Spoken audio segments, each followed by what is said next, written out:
Der bliver brugt rigtig mange hæfteklammer hos Hilding Anders. Herinde ved os, der bruger vi 16 millioner klammer på et år.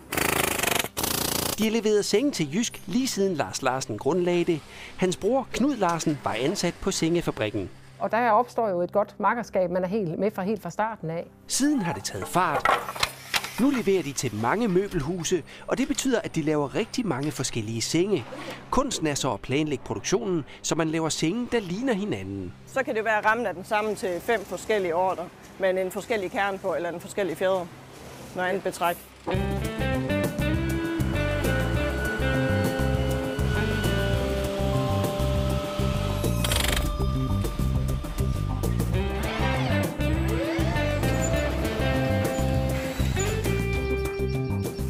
For cirka 10 år siden hejste den svenske sengeproducent Hilding Anders flaget over det, der engang hed Huma eller Hurup Madrasser. De købte også flere andre sengeproducenter i Danmark. Samarbejdet med Jysk er en af årsagerne til, at sengene i dag bliver produceret i Hurup. Så den fabrik og den lokation, der egentlig er her i Hurup, vokser så stor over tid. Og det er også det, der er, kan man sige, årsagen til, at man måske for nogen vil sige, at man vælger det lidt det atypiske valg at sige, at vi tager og lukker de aktiviteter ned, faktisk både der lå i Sjælland og også i Horsens, og samler det hele i Hurup. Masser af god, stabil arbejdskraft, og så selvfølgelig også en lokation, som godt kunne tage lidt mere ind. De laver langt fra kun senge til Jysk. De laver også til f.eks. Ilva, Møbler og mange andre sengeforhandlere. De indgår også aftaler med f.eks. hoteller om senge. Faktisk laver de over 3.000 forskellige senge, og det kan være ordre helt ned til én seng. Det er alle ordre, vi skal køre herinde. Store ordre og små ordre blandet sammen, og så fordeler vi det ud på linjerne. Det kræver meget planlægning, og man skal sørge for, at de senge, der skal produceres, er så ens som muligt. Simpelthen den her 26 og 27, der kan man se, at det er samme ramme, der kører her, men så en anden kerne på og noget forskelligt betræk på. Louise kører også ud på lageret og henter de materialer, der skal bruges til sengene, så dem, der samler dem, altid har det, de skal bruge.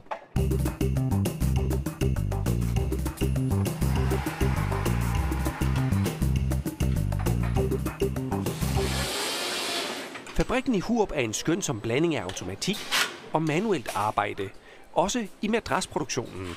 Hvor mange af dem her samler I dag? Cirka 350.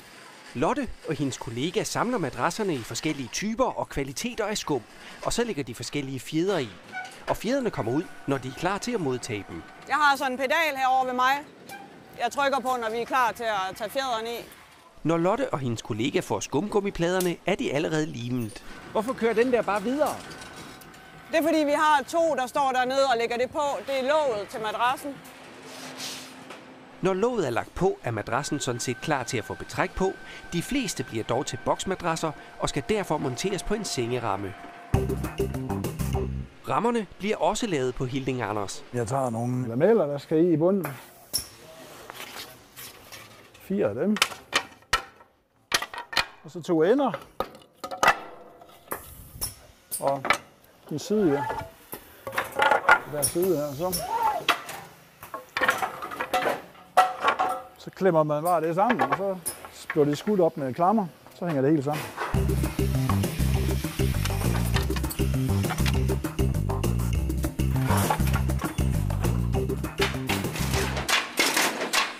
Herfra kører sengerammen videre rundt, og der bliver automatisk sat lameller på. Der er sådan en wood-eye, kalder man det op, der ligesom kan se, om der er knaster ude i enderne. Så bliver det sorteret fra. De laver ca. 1000 sengerammer om dagen. Der er en del forskellige størrelser.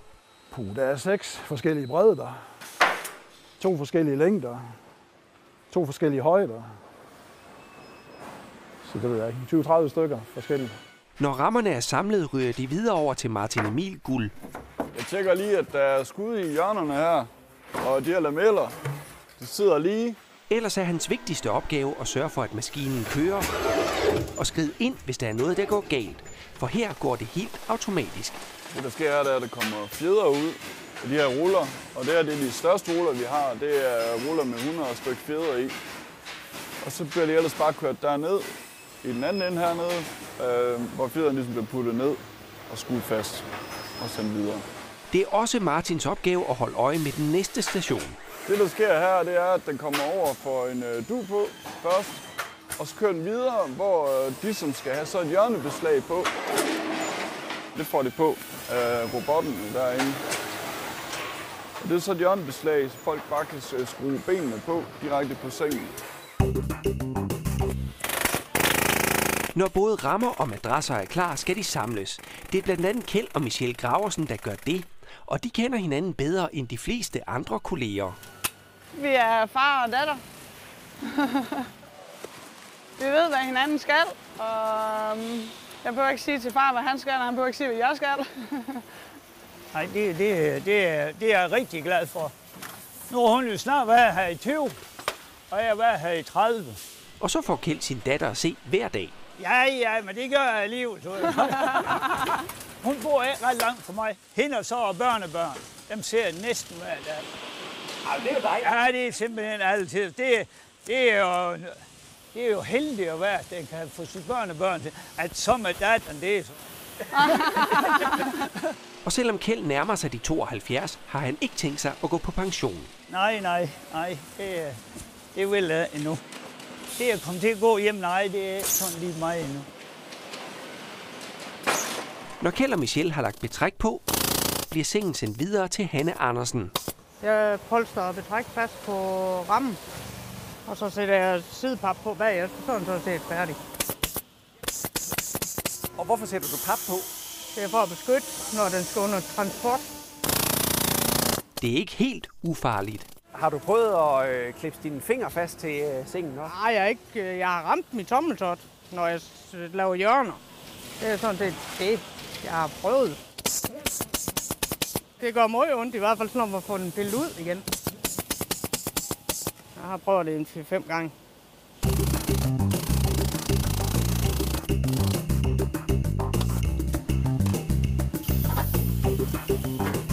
De laver også elevationssenge.